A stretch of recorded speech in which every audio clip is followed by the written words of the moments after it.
Aliens are watching Earth's historical events as intelligent extraterrestrials have a keen interest in human activity, one conspiracy theorist has bizarrely claimed, after spotting what some believe to be a UFO in an old Apollo 7 photograph. Some alien enthusiasts are convinced that extraterrestrials are watching Earth. Apollo 7 was the first mission from the US to carry a crew into space. One conspiracy theorist claims aliens would have wanted to watch the historic moment in 1968. Prominent alien hunter Scott C. Waring said on his blog ET Database, "This UFO is in an old Apollo 7 mission photo. It's on the official NASA website, so there is no possibility of it being faked. The object is hovering over Earth, but close to the Apollo 7 module." Aliens are deeply interested in historical events and often have a drone or piloted craft observing from a distance to see firsthand how it all takes place. The written history and the actual history are often slightly different and in some cases incredibly different,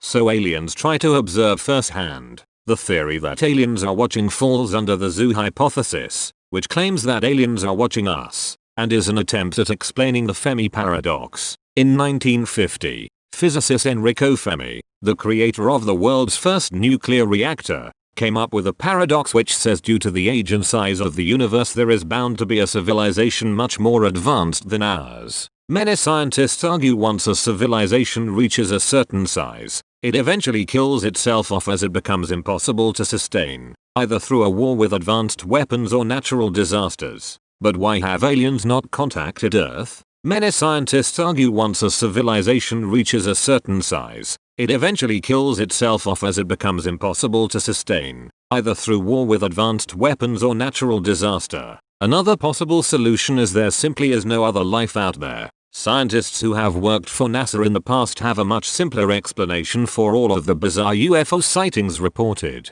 According to former NASA engineer James Oberg, most UFO sightings are nothing more than space dandruff floating in front of cameras. These specks of dandruff can be anything from bits of chipped paint drifting aimlessly in zero gravity, flakes of ice or ISS insulation that has broken off. He said, "I've had enough experience with real spaceflight to realize that what's being seen in many videos is nothing beyond the norm from fully mundane phenomena occurring in unearthly settings." Mr. Oberg argued the human brain is not wired to make sense of these tiny objects floating above Earth.